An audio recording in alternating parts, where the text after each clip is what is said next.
If I was to approach you in the middle of the street with a paper bag on my head, asking you for a job, what would your answer be? Well, I don't think I'd answer because I'd be scared of you and I'd probably run away as fast as I can. So I've got another one for you. Mm-hmm. If I was shaped like an egg, or I had no face at all, and I said, I've got something here that's going to change your life, would you like to find out more? Absolutely not. It sounds creepy, doesn't it? It's really weird. So why on earth would people not have professional pictures on LinkedIn? If you're going to go message people on LinkedIn and you're shaped like an egg, or as in like you just got the standard no picture, whatever it is, or it's a really badly pixelated picture, well, I don't quite understand why you wouldn't just invest the time in having a decent picture done. Mm-hmm. You got to see who you want to speak to. Absolutely. Welcome to Viral Recruiters, where we help recruiters, directors, owners, and marketers with their marketing. Everything that we talk about should bring in more candidates, more clients, more consultants, and everything that a recruitment agency needs. I'm Rich Gibbard, founder of RecBound. Hope you enjoy the show.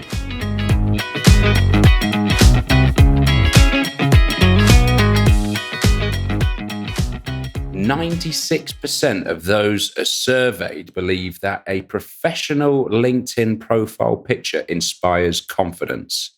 Right. So if you're looking like an egg on your LinkedIn, or you've got no picture at all, or it's one that's just weird, you're probably doing a lot more damage than you realize. Yeah, definitely. So for LinkedIn, do you reckon you need to have a professional headshot done?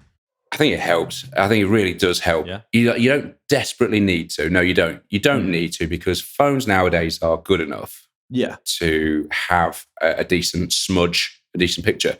But I think it should be set up correctly in what way?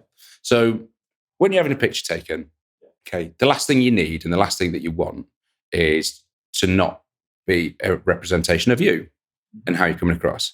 And so what we mean, my picture and all of our pictures, actually, we're all smiling on them. We're all looking like we're happy. I obviously held you at gunpoint, but you look happy, you're approachable, and should be willing to engage, basically, in conversation. Yeah, definitely. You don't want to look mardy. No, I don't think. And then for mardy, for those who don't understand the East Midlands, that's angry, basically. Yeah.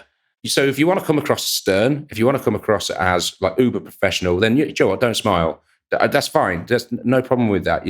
As long as your picture represents how you want to come across and how you do actually come across, then that's cool.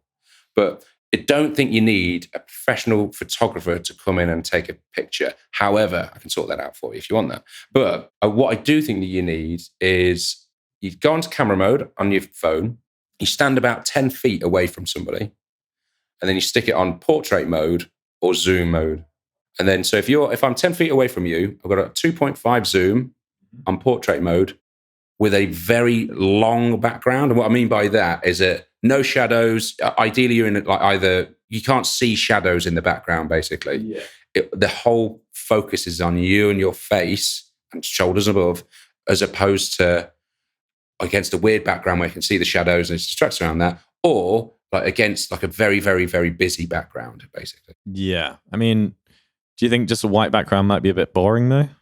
Potentially, yeah. Yeah. These are minor things that make no real difference. But I do think you're right. White backgrounds can be quite boring.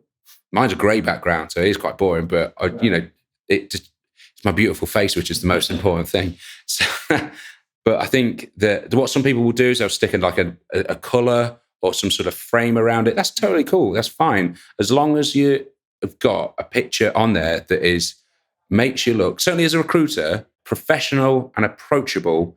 They're the two most important things, because if you've not got that and you've got no picture at all, you are doing so much damage. Yeah, definitely. Do you think companies need to all have the same profile picture, same background, same sort of branding? I think it helps. I do think it helps in that if you've got a picture, if you're working with a company and you all approach a very similar market and all the people within that market, then yes, I do think having a uniform picture is good for your brand identity. Okay. If you've got one person if you've got 5 people who have got professional pictures. Another 5 people have done selfies. Another 5 people have got black and white. Another 5 people have done, some sort of picture from the wedding day or a picture from the kid and things like that. Then there's no uniformity. Yeah. And so the reason why Apple, the reason why Nike, the reason why Coca-Cola, all of their brands are very, very strong is because they're consistent and they're very consistent with their brand. It's the same with the pictures. It's if you want to be instantly recognized, then you need to have uniform pictures across the board. And those pictures need to be good. You can't do them. Yeah. So anyway, so there you go.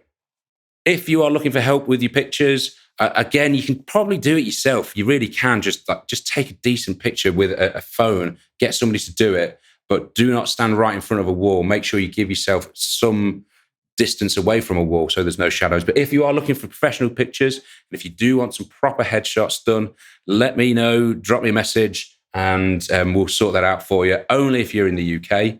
And if you want to pay for a company trip to St. Lucia or the Cayman Islands, when we're up for that, it has to be company-wide. Otherwise, subscribe, like, comment, share. I hope you enjoyed the episode.